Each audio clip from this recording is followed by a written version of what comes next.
అధ్యాయము మొదటి వచ్చిన భాగం. ఎందుకు ఈ మందస్సము ఉబేదేదం ఇంటికి రాగానే అక్కడ ఎందుకు వదిలిపెట్టి వెళ్ళిపోయాడు దావీదు? ఎందుకు ఆ ఉబేదేదము తన ఇంటిలోనికి ఆ మందస్సాన్ని పెట్టుకున్నాడు? ఎప్పుడైతే ఆ మందస్సం ఇంటిలోనికి రాగానే దేవుడు ఆ ఉబేదేదమును అతని ఇంటి వారందరినీ ఎందుకు అంతగా ఆశీర్వదించాడు? ఆశీర్వదింపబడినటువంటి ఉబేదేదమును చూడగానే దావీదు ఎందుకు పరిగెత్తుకుంటూ అంతఃపురంలో నుంచి అరణ్యానికి వచ్చాడు? ఈరోజు మనం ఎందుకు రాలేకపోతున్నాం? మనలో ఉండేటువంటి ఆ ఆలోచన ఏంటి? మనం ఎందుకు ఆ రీతిగా ఉరకలేయలేకపోతున్నాం? మనం ఎందుకు ఆ రీతిగా ఉత్సాహంగా దేవుని సాన్నిధ్యాన్ని అనుభవించలేకపోతున్నాం? ఒక 3 విషయాలు మీతో జ్ఞాపకం చేస్తా, చదవండి. అదే 2వ సమూయేలు గ్రంథం 6వ అధ్యాయము మొదటి వచ్చిన భాగం నుండి. తరువాత దావీదు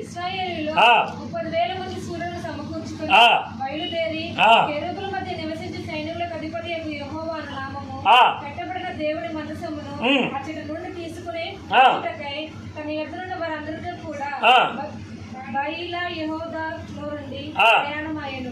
వారు దేవుని మనసమును కొత్త బండి మీద ఎక్కించి చాలు, దేవునికి స్తోత్రం, గట్టిగా హల్లెలూయా.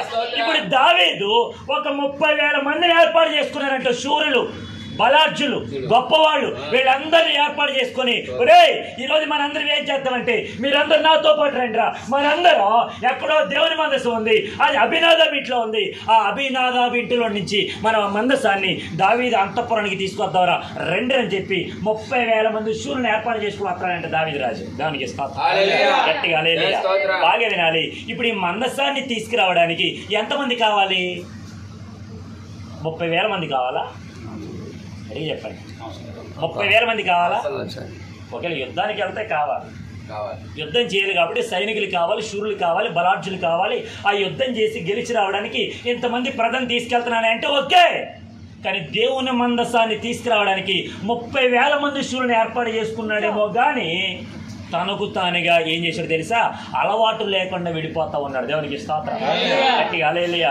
ఏమి లేదని అడిగితే అక్కడ రాబడిన మాట 3వ వచనంలో, వారు దేవుని మందసమును క్రొత్త బండి మీద ఎక్కించి గిబియాలోనున్న అభినాదాబు యొక్క ఇంటిలో నుంచి తీసుకొని రాగా. దేవునికి స్తోత్రం. ఏం చేశాడంట? మందసాన్ని తీసుకురావడానికి ఏం చేశాడంట? గట్టిగా చెప్పండి. అసలు దేవుని మందసాన్ని తీసుకుని వచ్చినప్పుడు క్రొత్త బండి కట్టించుకుని ఎక్కడ ఉందా బైబిల్లో? ఈ దావీదుకి క్రొత్త అలవాటు ఎక్కడి నుంచి వచ్చింది? దేవుని ఎలా ఆరాధిస్తున్నాం? ఏ రీతిగా ఆరాధిస్తున్నాం? ఏ రీతిగా ఉండాలి? ఇప్పుడు కొత్తగా ప్రతిరోజు ఇంట్లో ఏదైతే అలవాట్లు ఉన్నాయో అలవాట్లు కాకుండా పిల్లలు అక్కడక్కడ నేర్చుకుని వచ్చి ఇంటి దగ్గర ఏదైనా కొత్త అలవాటు చేశారు అనుకోండి, మీరు ఏమంటారు? రాజుగారు మాట్లాడాలి, ఏమంటారు మీరు? నా బంగారమే, ఈ కొత్త అలవాటు ఎక్కడ నేర్చుకున్నారా? మరి తాగుతున్నారా? స్మోకింగ్, బాగా సిగరెట్ అంటవా? ఇప్పుడు పిల్లలు ఏమైనా మాట వినట్లేదు? సాక్షి చెప్పి విన్నారా? మా పిల్లలు మాట వినట్లేదండి, మా ఊడు బాగానే విన్నాడు కానండి ఆడు అనేసిన తర్వాత నేను అనలేదని అన్నాడండి. అలవాట్లు ఎక్కడి నుంచి వస్తున్నాయి? కొత్త కొత్త అలవాట్లు. దేవునికి స్తోత్రం, గట్టిగా హల్లెలూయా. బాగా వినాలి. ఇక్కడ ఈ దావీదు ఎప్పుడైతే ఆ 30,000 మంది శూరులను ఏర్పాటు చేసుకున్నాడో దేవుని మందసాన్ని తీసుకురావడానికి ఆయన ఎప్పుడైతే సిద్ధపడ్డాడో, ఇప్పుడు సిద్ధపడినటువంటి వాడు మనోడు ఏం చేశాడంటే ఒక క్రొత్త బండి కట్టించాడంటే. దేవునికి స్తోత్రం, గట్టిగా హల్లెలూయా. ఈ అలవాటు ఎక్కడదో తెలుసా?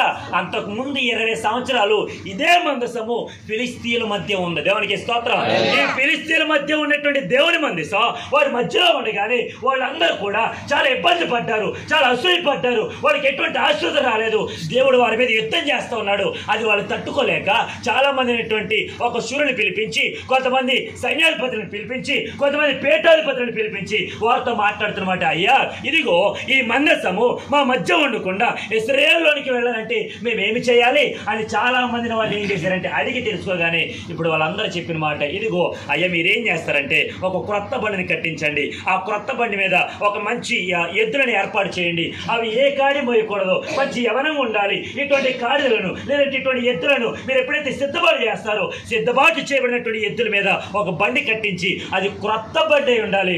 ఆ బండి మీద ఈ మందసాన్ని పెట్టి మీరు ఆ ఇశ్రాయేలు మధ్యకు తోలేండి అని ఫిలిస్తీన్లకి ఒక మాట చెప్పారు. దేవునికి స్తోత్రం. అది ఎక్కడ రాయబడిందని అడిగితే చదవండి.